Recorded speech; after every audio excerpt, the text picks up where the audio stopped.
Hello everybody, my name is Ryan and welcome back to my channel. If you're new here, thank you so much for joining us today. Today is probably one of the most exciting days because I have a massive book haul, and book hauls just feel so cozy to me. I do want to warn you that a lot of these books, I read the synopsis when I bought them and immediately it left my brain. Immediately I forgot what they were about.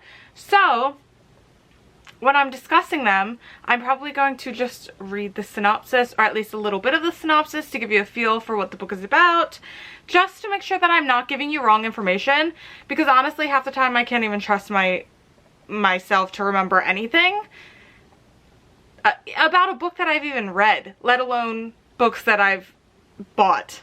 Okay? So with that being said, this is a lot of books, I am aware. So I do just want to put a disclaimer that this is out of control and this is not normal, what you're about to see. So don't feel like you need to also be doing this. You do not.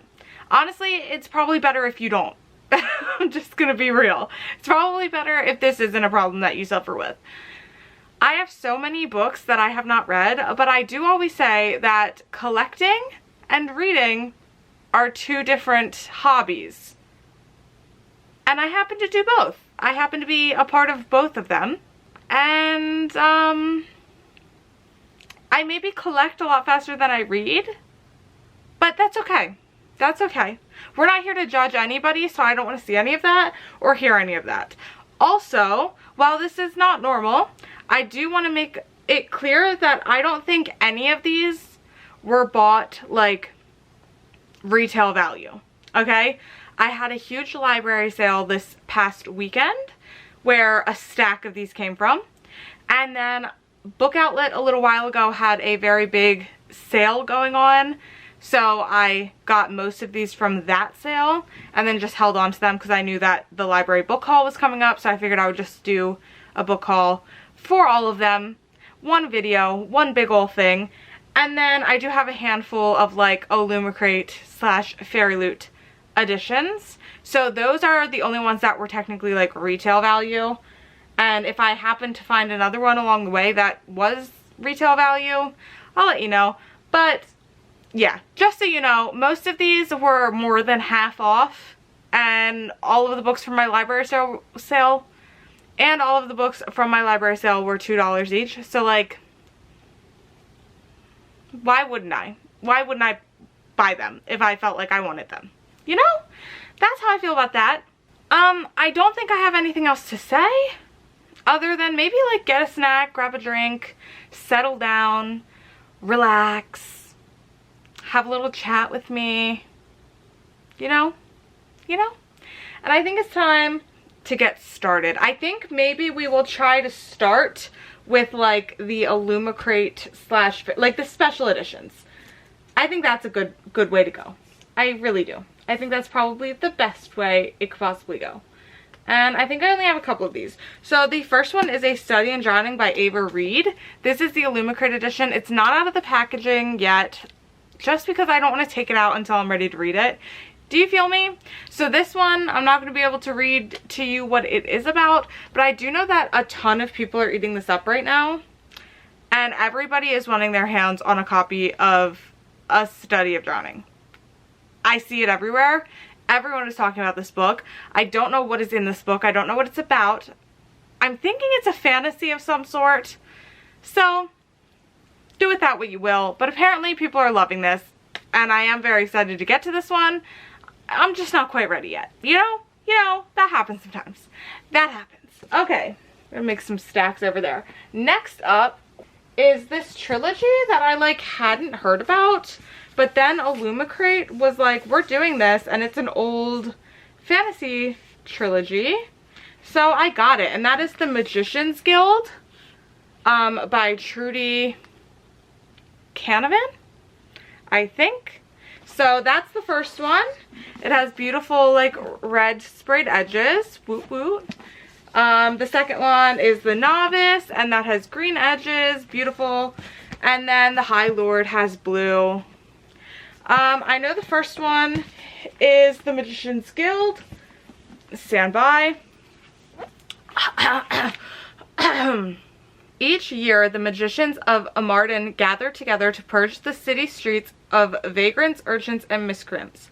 Masters of the disciplines of magic, they know that no one can oppose them, but their protective shield is not as impenetrable as they believe. Sanea, bear with me, angry, frustrated, and outraged by the treatment of her family and friends, hurls a stone at the shield, putting all of her rage behind it. To the amazement of all who bear witness, the stone passes unhindered through the barrier and renders a magician unconscious. The guild's worst fear has been realized. There is an untrained magician loose on the streets. She must be found before her uncontrolled powers unleash forces that will destroy both her and the city that is her home. Tell me that doesn't sound like something you would just eat up, because I want it. I want it right now. And luckily for me, I have it for whenever it is that I get to it. You know? And the last special edition that I have is The Lightstruck by Senya Mara. This is the sequel to The Darkening, which I have over here. And this is the Fairy Loot edition. I have not read The Darkening yet. Again, I know it's a problem. It is. But now I have this when I get to that. You know? Sorry, I don't have more information for you on what this is about. But it is a beautiful signed edition with stunning stenciled edges, you know? So there's that one. I do just want to say, there are going to be a lot of books here that are either like the sequel or like a whole series or something. This is my red flag for books, okay? If I have the first book in a series and I decide to read it, it literally doesn't matter how much I loved that first book. If I don't have the sequel ready for me, like when I'm done, I'm not reading it. Like, it just is like out of sight, out of mind, and I forget that they exist, and I just move on to the next thing. So, if I'm going to want to complete the story, I need to be prepped and ready with like the next book. And if they're on sale, I'm getting them all. Okay? That's just how that works. That's how that makes sense in my brain. Okay? Okay? Okay. So speaking of what I just said, I have Shorefall by Robert Jackson Bennett. It looks like this. This is the sequel to Foundry Side, which I bought a little bit ago. That one I did get from Barnes & Noble. I got that for my birthday though, so I didn't actually buy that. I lied to you right then. My sister bought that for me because she did the cool, like, gave me a couple minutes to look around and then a couple minutes to grab whatever I could. And then her and her boyfriend split that bill for my birthday, and it was the best day of my life. Would do it again. I would. And I would say that everybody else should do it if feasible. Because I was also like aware of what was going on, so I didn't go crazy. Like, I got a decent amount of stuff, but I know my way around a Barnes & Noble. It could have been a lot worse. I held back. So because the first book is downstairs, I don't have a synopsis for this one, but I remember it sounding good. So that's all you have to go on. I am so sorry. But don't worry, we will be getting into better things here shortly. So hold on to your pants there. Up next is Sour Heart by Jenny Zhang.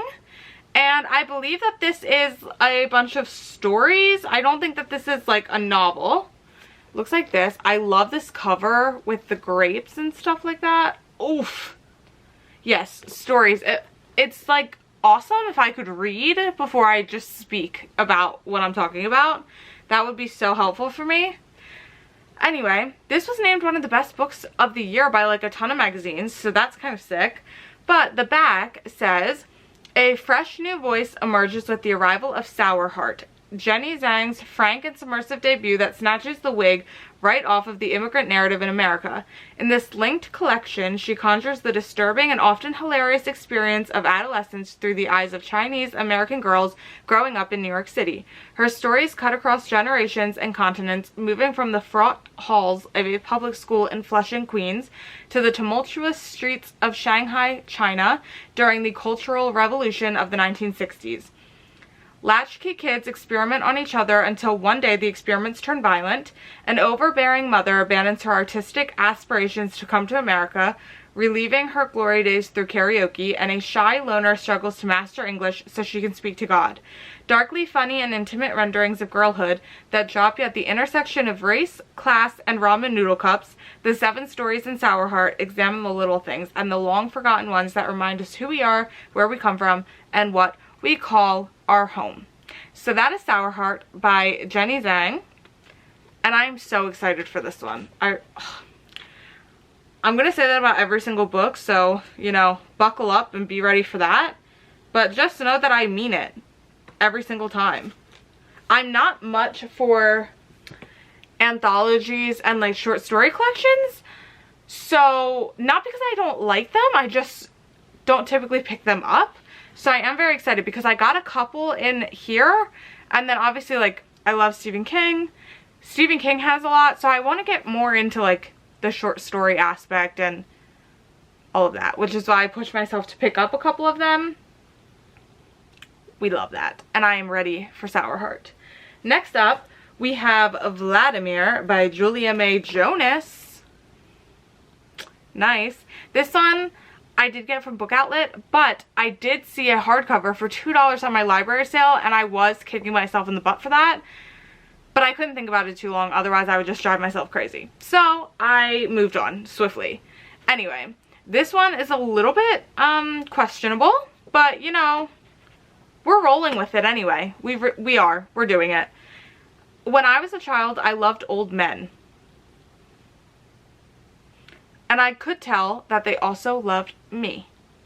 And so we meet our deliciously incisive narrator, a popular English professor whose charismatic husband at the same small liberal arts college is under investigation for inappropriate relationships with his former students. The couple had long maintained a comfortable understanding when it came to extramarital pursuits, but with these allegations, life has become far less comfortable for them both. And when our narrator finds herself alarmingly infatuated with Vladimir Vladinsky, a celebrated young novelist newly arrived on campus, their tinderbox world comes dangerously close to exploding. So it sounds sketchy, which is right up my alley. I love that. And I am so excited to get into this. Excited might be a strong word, but I'm intrigued. And honestly, that's all I need to buy a book is intrigue. So that's why that one got put in the cart. Oh, another one that, you guessed it, I'm excited for. Pure Color by Sheila Heti. I love this cover, and I know what you're thinking. It's a green blob, but there's something about it that speaks to me, and I really like how it looks. Because it's not a perfect circular oval, it's just a blob. That's what it is. And it's almost like that's exactly what I said. Here we are, just living in the first draft of creation, which was made by some great artist who is now getting ready to tear it apart. In this first draft, a woman named Mira leaves home for school. Once there, she meets Annie, whose tremendous power opens Mira's chest like a portal. To what, she doesn't know. When Mira's older, her beloved father dies, and she enters the strange and dizzying dimension that true loss opens up. Pure Color tells the story of a life from beginning to end. It is a galaxy of a novel, explosive, celestially bright, huge, and streaked with beauty. It is a contemporary Bible, an atlas of feeling, and a shape-shifting epic. Sheila Heti is a philosopher of modern experience, and she has reimagined what a book can hold. So this is going to be my first Sheila Heti that I've ever owned, and hopefully I end up reading it before I ever get another one. It looks like it would be quite a short read for me, a quick read. So I am excited about that. And I like how this feels in my hands, you know? Do you know what I'm talking about? It's like papery. It's nice. It's very nice. I like it a lot. 10 out of 10. Pure Color by Sheila Heti. Pumped for that. Pumped for that. Moving on. This one was also questionable, and I was unsure whether I wanted to get it, but it was a great price, and I was intrigued enough to pick it up, and that's Milkfed by Melissa Broder. Yep, I'm just gonna let that sit and settle for a minute. Yeah, you're seeing that right. Rachel is a 24-year-old lapsed Jew who has made calorie restriction her religion. Working as an underling at a Los Angeles talent management agency, she maintains an illusion of existential control by way of obsessive food rituals. Rachel is content to carry on subsisting until her therapist encourages her to take a communication detox from her mother, who raised her in the tradition of calorie counting.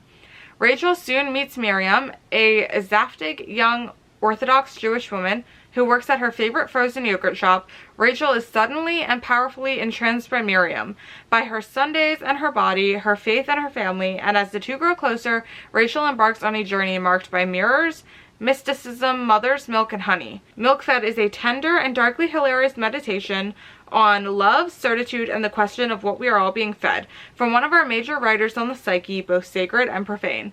Milkfed, baby. Can I just say, some of the words on these books, I'm not computing. Like, I've seen some of these words, like, I'm definitely pronouncing some stuff wrong, and you can just ignore that. I'm aware, probably. I'm probably aware. And I don't care. I'm just rolling with it. I'm going with what feels right. So that's something that's happening. Milkfed. I think this cover speaks for itself. Questionable on that one. Not quite sure how I feel, but I again was intrigued. Next up, we have Blue Flowers, Corolla, by Corolla Saavedra. I like how simple this cover looks. It makes me happy with the flower on it. And it's very simple. And that's one of my favorite things. Again, this looks like a very quick read. And the little bit right here, a novel of dark obsession, missed connections, and savage love. Honestly, what else do we need? What else do we need to get into something? You know? I don't think there's anything else that I need to be sold. But if you need more, I'll give you a little more. I'll give you a piece. Marcos has just been through a divorce and moved into a new apartment. He feels alienated from his ex-wife, from his daughter, from society. Everything feels flat and fake to him, until he begins to receive letters at his new address from an anonymous, troubled woman who signs off as A. Pretty Little Liars? Hello. And who clearly believes she is writing to the former tenant, her ex-lover, in the aftermath of a violent heartbreak. Marcos falls under the spell of the manic hypnotic missives, and for the first time in years, something moves him. Boom, baby. Blue Flowers. This is one that I've never heard of before, but came across in my dive on Book Outlet, and I liked what it was telling me. So that's why that one's at my house now. And next up, this is one I'm not going to give you too much information on. This is 9 Liars by Maureen Johnson. This is the next book in the Truly Devious world. I think that the Truly Devious book, I think that was a trilogy, and then there's like a spin-off trilogy going on, and I think this is the second book in that spin-off trilogy. Have I read any of them? No, but I do know that it's like, I think a young adult. I love that. I said I do know, and then I think, because that's exactly how I feel. I think it's a YA book with mystery, a YA mystery, something like that. It's giving that. And people really like it. So I saw this for cheap, so I picked it up because why not? You know? That's all you need to really know about that one. Pumped about this one. This is the Book of Goose by Yuyun Lee. I have like all of I have all of Yuyun Lee's books in this haul, I think, that I know of, that are translated. All the ones on my radar. God, why can't I just speak that? Yeah, this is the Book of Goose. Apparently this one rocks. People are loving this. And I think I'm gonna love it. It says, Fabienne is dead. Her childhood best friend, Agnes, receives the news in America. Far from the French countryside where the two girls were raised, the place that Fabienne helped Agnes escape 10 years ago. Now Agnes is free to tell her story. As children in a war-ravaged backwater town, they'd built a private world invisible to everyone but themselves, until Fabienne hatched the plan that would change everything, launching Agnes on an epic trajectory through fame, fortune, and terrible loss. Oh, I love books about friendship. One of my favorite books is A Little Life. Should you read it? Probably not, but it is one of my favorites, and that follows very closely friendship. So that's one of my favorite things to read about, is tight-knit friendships. I love that. I eat that up. I eat it up so much. This is one that I also had never heard about, but saw and was sold. And I also kind of am here for the cover. Oh my god. It's a little bit weird. It's called Close to Home by Michael McGee. Again, a little weird, but kind of digging it. Unsure what it has to offer, but I'll tell you. While growing up in West Belfast, Sean does everything he's supposed to do. He works hard, he studies, and he mostly stays out of trouble. The 30-year conflict is over, he's told, and his future is lit with promise. But when Sean returns home from university, he finds some of the same. The same friends doing the same gear in the same clubs, the same lost brothers and mad fathers, the same closed doors, the same silences, there are no jobs, Sean's degree isn't worth the paper it's written on, and no one will give him the time of day. One night he assaults a stranger at a party and everything begins to come undone. You didn't think it was going anywhere until that last sentence. And it's horrible, and I want to know what happens, and I need to know where this goes. Okay, nice cover. Up next we have Hey Good Luck Out There by Georgia Taus? Question mark? Unsure about that one, but I do like how the chairs are like, look like they're in a support circle. And this one says, after an amazingly unpleasant pizza party intervention, our 22-year-old narrator checks into a women's rehab facility confined for her own safety without meaningful contact with the outside world. For escape, she and her fellow patients have only stilted phone calls with their disappointed and concerned parents, daily meetings in the form of inspirational speeches from wealthy ex-alcoholics and lifestyle gurus, visits to the doctor, and clandestine trips to a dingy internet cafe. For our narrator, a neon pink journal gifted by her grandmother with gold embossed letters on the front, Let Them Eat Cake, is her only comfort amid an endless carousel of strangeness and unease. When she is discharged from rehab after 30 punishing days, returned to Toronto's streets without resources, a job, or an apartment, and tasked with staying clean despite a seemingly bottomless urge to give up, the book asks, what next? What happens in the aftermath of your lowest low? Alone and at war with an intrusive inner creature, at last she begins the process of making a home for herself in the world. If there's one thing that you need to know about me and the books that I love character study type things. I love a book that has like not really much going on other than a character's inner struggle with themselves, because I think that that's the kind of thing that I need for myself, so I like to see other characters go through it. Do you feel me? You understand what I'm saying? I love it. So books that some people will be like, that's boring, I tend to think that they are the best. So I think that that's what that book is going to be giving, and I can't wait for that. Okay, up next we have The Laughter by Sonora Ja. I really like this cover. I think it's so weird and it kind of freaks me out, but I love whatever it's doing. I really do. I think it's great. It's a great time. Oh, the little bit up here, I honestly think that that's all you need. It says, a white male college professor develops a dangerous obsession with his new Pakistani colleague in this modern iconoclastic novel. Iconoclastic? Have you ever heard that word in your life? Iconoclastic?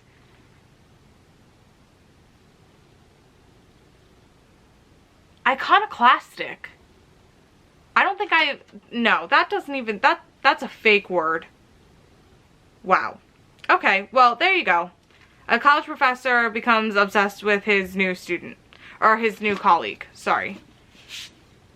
Excited about that. Very excited about that one. I think, is this a debut?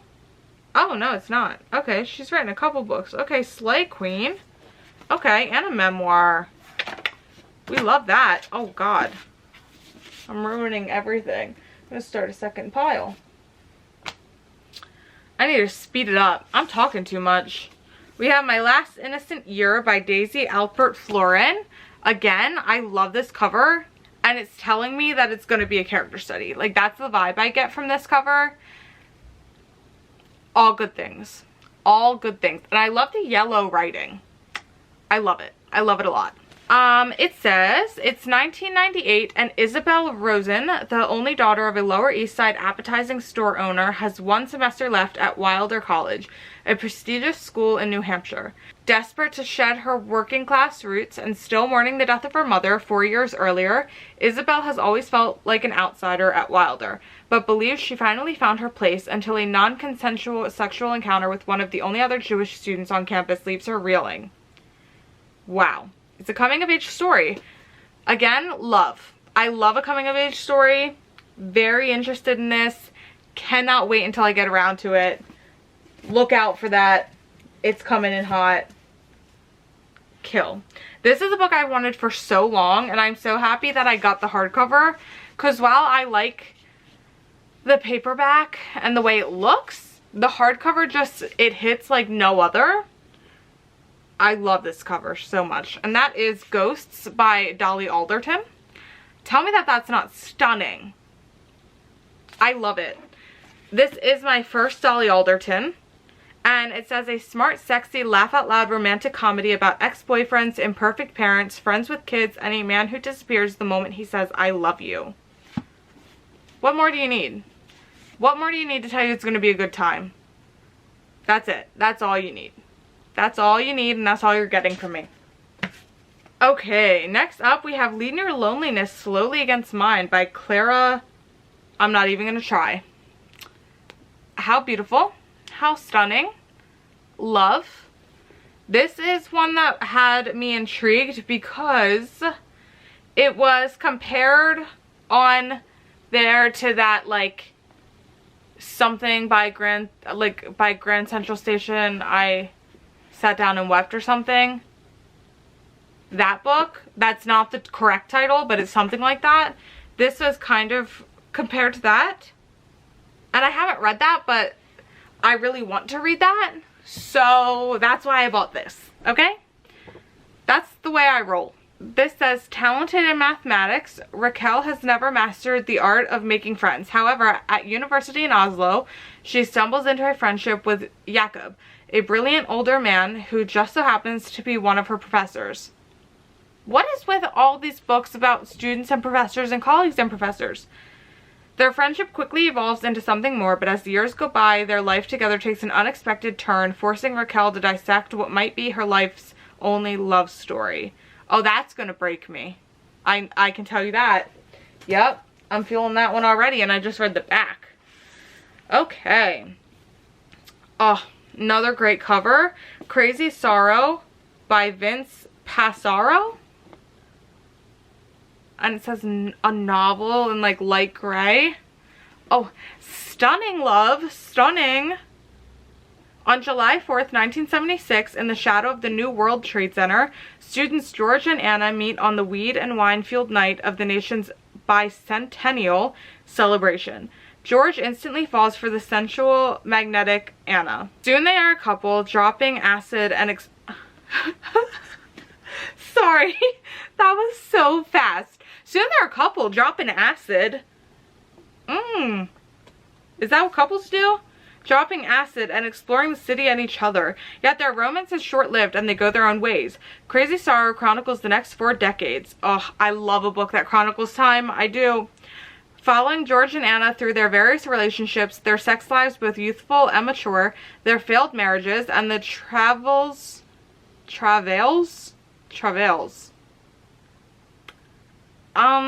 Okay. Of parenthood and careers. As the years go by, one thought keeps recurring for the former lovers.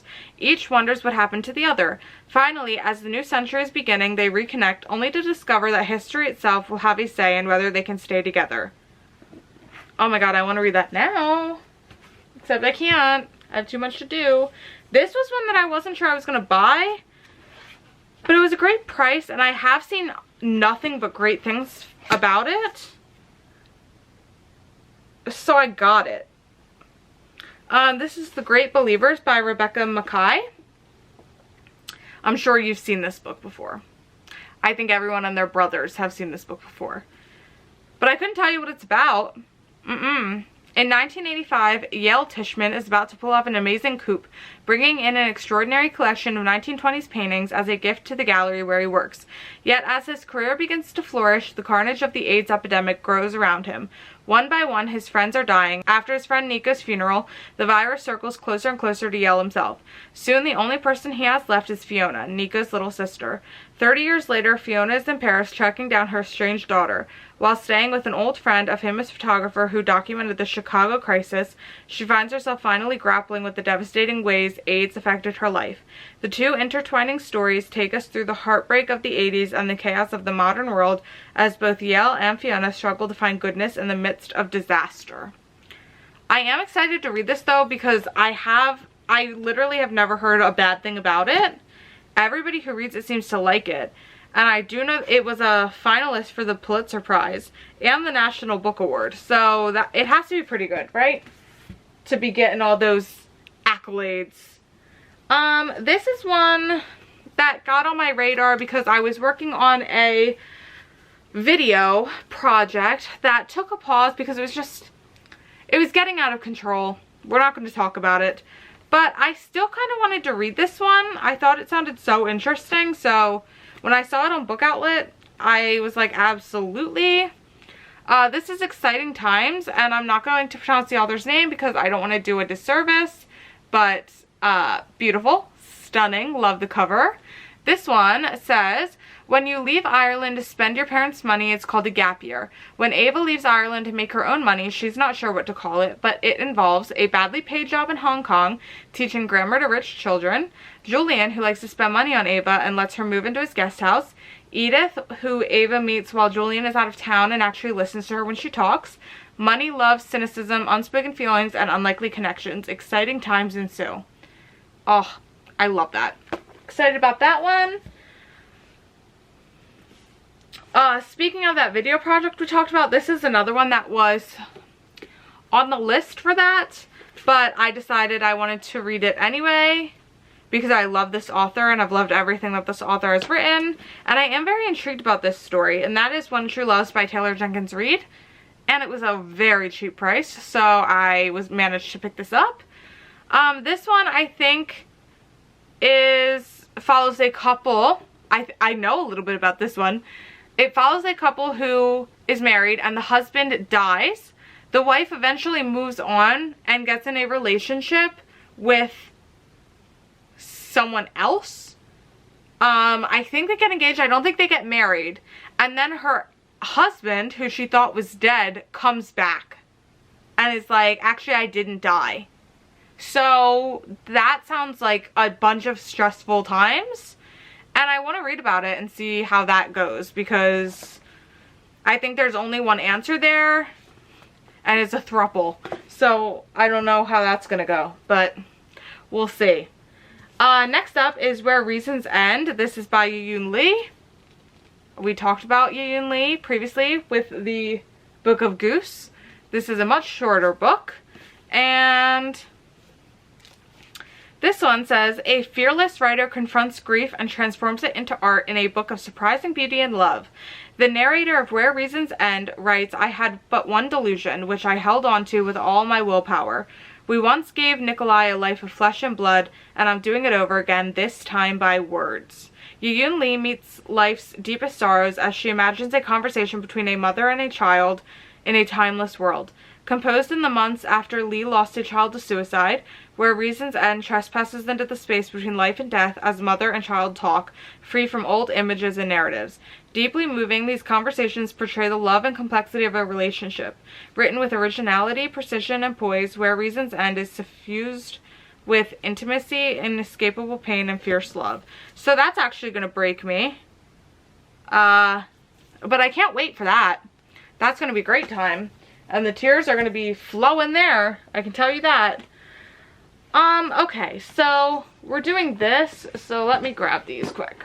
We have a problem, people. So as I've previously discussed, I love Stephen King, right? Now, Book Outlet did this thing, so be wary, okay? Now, granted, these are all books by Stephen King that I did not previously own, so is it really a loss? No, because I was bound to get them eventually. But there are these stunning covers of Stephen King books that are like, they create a rainbow. I think you know what I'm talking about. If you've ever seen them, you know what I'm talking about. And they are very simple covers for each book, but they are beautiful. The pictures on Book Outlet for these were those covers. What arrived was not those covers. And it does make me a little bit upset because I figured it was possible that it would be those covers, because what Book Outlet is like, it's overstock from stores that don't sell. So like, why would you not have the proper like picture? Whatever, it's not that big of a deal because I wanted these books anyway. But the only reason I bought them was because of the price. The only reason I bought them now was because of the price, and I thought that they were those covers. But I literally didn't get one of those covers, so that's a massive fail on my part. Again, I'm not too mad because I wanted them anyway. I didn't own them previously. It's whatever. But I got the Tommyknockers, the Regulators, Gerald's Game, Thinner, and the Dead Zone. I'm not going to go over what any of these mean. What any of these are about. If you would like to know, you can look them up. Yada, yada, yada. But yeah, so that's it's disappointing for me, so I don't want to talk about it any longer because I'm upset. But it's fine. It's fine. It's fine. Next up, we have In Order to Live by Yeonmi Park. I think I definitely pronounced that wrong, but this is the memoir or something of that nature that this woman wrote. She escaped North Korea and survived, so I've wanted this for a really long time, and my sister also wanted to read it, so that's that.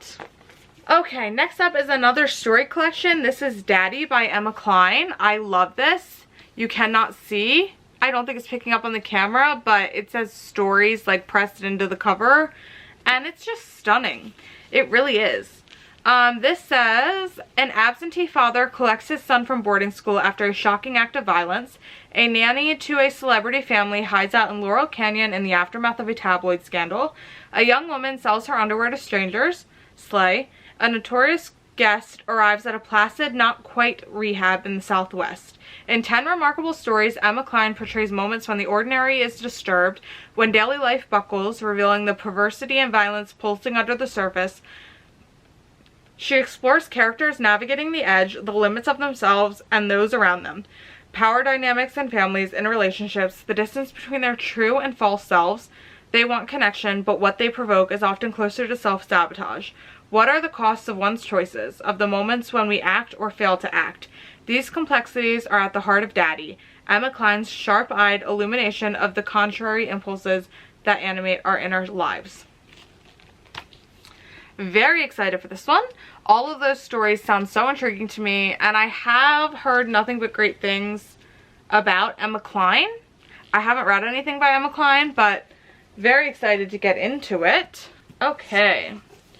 Oh, there's one more Stephen King that I forgot about. The Dark Half. That's the last Stephen King. Again, we don't need to discuss it any further. It's heartbreaking, earth-shattering, one might say. Next up, that's not dramatic at all.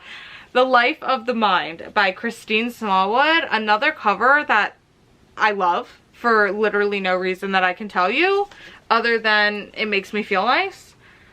This is a witty, intelligent story of an American woman on the edge by a brilliant new voice in fiction. As, oh my god. Sorry, it's another professor. And I don't even know what that word is. As an adjunct professor of English with no hope of finding a permanent position, Dorothy feels like a janitor in the temple who continued to sweep because she had nowhere else to be, but who had lost her belief in the essential sanctity of the enterprise. No one but her boyfriend knows that she's just had a miscarriage, not even her therapist. Dorothy has 2 of them. Nor can she bring herself to tell the other women in her life. Her friends, her doctor, her mentor, her mother. The freedom not to be a mother is one of the victories of feminism. So why does Dorothy feel like a failure? I think that this is going to be a very, very nice exploration of feminism and pregnancy and what it means to be a woman who doesn't want children or can't have children. I don't really know where this is going to go, but I do think that that's very interesting. We don't need to get into my feelings on all of that, but I think I'm going to learn something. So I'm excited about that. We love that. Up next we have Animal by Lisa Taddeo. Sick, sweet cover. Oh my god. Nice. Up here is so nice. It says, I am depraved. I hope you like me. Joan has spent a lifetime enduring the cruelties of men, but when one of them commits a shocking act of violence in front of her, she flees New York City in search of Alice, the only person alive who can help her make sense of her past. In the sweltering hills above Los Angeles, Joan unravels a horrific event she witnessed as a child, but that has haunted her every waking moment while forging the power to finally strike back. Here is the electrifying debut novel from Lisa Taddeo. Blah, blah, blah. She's amazing. We love that. So interested in this. Cannot wait to dive into this and see what it's about. It has deckled edges, which kind of disgusts me, but that's okay. That's my hot take on those, in case you were wondering. Next up, we have Everyone in My Family Has Killed Someone by Benjamin Stevenson. So I have heard that this book is a good time. I don't know if it's like the best book people have read, but apparently, like, I think Books and Lala, Kayla from Books and Lala has read this and was like, it was really fun, but it's not going to be for everyone. I honestly, though, think it's going to be for me. I think I love the vibes it's giving. The little bit, I think, is all I'm going to read up top here. It says, Knives Out and Clue meet Agatha Christie and the Thursday Murder Club in this fiendishly clever blend of classic and modern murder mystery. That's all you need. And what a stunning cover. Come on now. Come on now. These covers are hitting. Okay, we have, I think this is the last Yu Yun Lee. We have Must I Go? I've been wanting this one for a while as well. This one says, Lilia Liska has shrewdly outlived 3 husbands, raised 5 children, and seen the arrival of 17 grandchildren. That's a lot. Now she has turned her keen attention to the diary of a long-forgotten man named Roland Bully, with whom she once had a fleeting affair. Increasingly obsessed with Roland's intimate history, Lilia begins to annotate the diary with her own rather different version of events. Revealing the surprising, long-held secrets of her past, she returns inexplorably to the memory of her daughter Lucy. This is a novel about life in all its messy glory, and of a life lived by the extraordinary Lilia absolutely on its own terms. With great candor and insight, Yu Yun Lee navigates the twin poles of grief and resilience, loss and rebirth that compass a human heart. Oh, that sounds like a winner. I think I'm gonna love Yu Yun Lee's writing. I think I am. I'm manifesting that for myself because they all just sound so good. Come on now. Okay, guys, we are nearing the end. We have The Snow Hare. This is by Paula, and again, I'm not going to try to pronounce that last name. This is one that's quite interesting because every time I see this book, I think about buying it, but I never do. However, it was on Book Outlet for really cheap, so I was like, I'm doing it because every time I see it, I think about it, and I just don't ever pull the trigger, but I have. It says, Lena has lived a long, quiet life on her farm in Wales alongside her husband and child, but as her end approaches, buried memories begin to return of her childhood in Poland and her dream of becoming a doctor against all odds, of the early days of her marriage, reluctant wife to an army officer, of the birth of her daughter, whose arrival changed everything. Memories less welcome return too, of her Polish village transformed overnight by the Soviets and of World War II, which doomed her entire family to the frigid work camps of the Siberian tundra. And buried in that blinding snow, amid the darkness of survival, the most haunting memory of all, that of an extraordinary new love, and all too soon after, a fateful choice. Exploring motherhood, marriage consequences, and our incredible human capacity for hope, The Snow Hare is the story of a woman who dares to love and to dream in the face of impossible odds, and of the peace we each must make with our choices, even long after the years have gone by. Nice. That's The Snow Hare. Again, sounds like a great vibe for me. I'm ready and I'm pumped for that one. Next up, we have You Exist Too Much by Zaina Arafat. Now, I'm a little bit nervous about this one because I bought this book because I saw it on Jack Edwards' channel, but then I recently saw something where he was smashing and passing books, and he passed on this one after having read it, so that has me shaking in my boots a little bit, but it's fine. We'll give it a go anyway. This one says, told in vignettes that flash between the US and the Middle East, Zaina Arafat's powerful debut novel traces her protagonist's progress from blushing teen to creative and confused adulthood. In Brooklyn, she moves into an apartment with her first serious girlfriend and tries to content herself with their comfortable relationship. Soon, her longings, so closely hidden during her teenage years, explode out into reckless romantic encounters and obsessions with other people, which results in her seeking unconventional help to face her past traumas and current demons. Nice. I am excited about this. I think he was just saying that it felt like nothing was really happening. So, we'll see. We'll see. I'm a little bit nervous though because he likes those kinds of books and he didn't really love this. So, it hasn't deterred me from reading it. I am still interested because maybe I'll love it. Who knows? Then I bought this little bind up of Realm Breaker and Blade Breaker. These are the new trilogy from Victoria Aveyard, who wrote Red Queen. I don't know what these are about. I know the third one is coming out soon if it hasn't come out already. I'm unsure whether it has or not. I'm not going to dive into this because I honestly don't know what it's about, and I'm not opening up the package, so I'll leave you pondering that. Okay. Now we are going to get into what I picked up at my library haul. Excuse me? My library sale. So up first, I got books 2 through 4 of the My Brilliant Friend Quartet. What is it called? Hang on, I'll tell you. The Neapolitan novels. So there's 4 of them, and I had My Brilliant Friend, and now I have the other 3. So these were all at my library sale. And yeah, basically I think it just follows like these 2 friends from the time that they were like either children or teenagers all the way up until like they're married and I think like grandparents and all of that stuff. So I'm very excited about those. Then I was able to locate Transit by Rachel Cusk. This is a trilogy that I'm so interested in. I have Kudos, which is the last one. I still have yet to have Outline, which is the first one, but now I have the second one. So all I need is the first one to get started, but even though the first one wasn't there, it was too great to pass up. $2, come on now. Excited about that. Then I got the Death of Vivic OG by Akweki Emezi? Akweki? Is that right? Anyway, this is a book that I've read, but I got it out from the library, read it, gave it back, and was like, I don't want to buy it like full price. I think I could find it used, but I never could because I loved this book and was like, I need to have my own copy so that I can reread it because it's a really quick read and it made me sob like a little baby. I was gonna say like a little bee, but you know, this is a family show. So, yeah. I mean, this is incredible. I'll read you the inside here because it's going to do a better job telling you what it is than I could ever do. Let's be real. I know this about myself. I don't make sense half the time. One afternoon in a town in southeastern Nigeria, a mother opens her front door to discover her son's body wrapped in colorful fabric at her feet.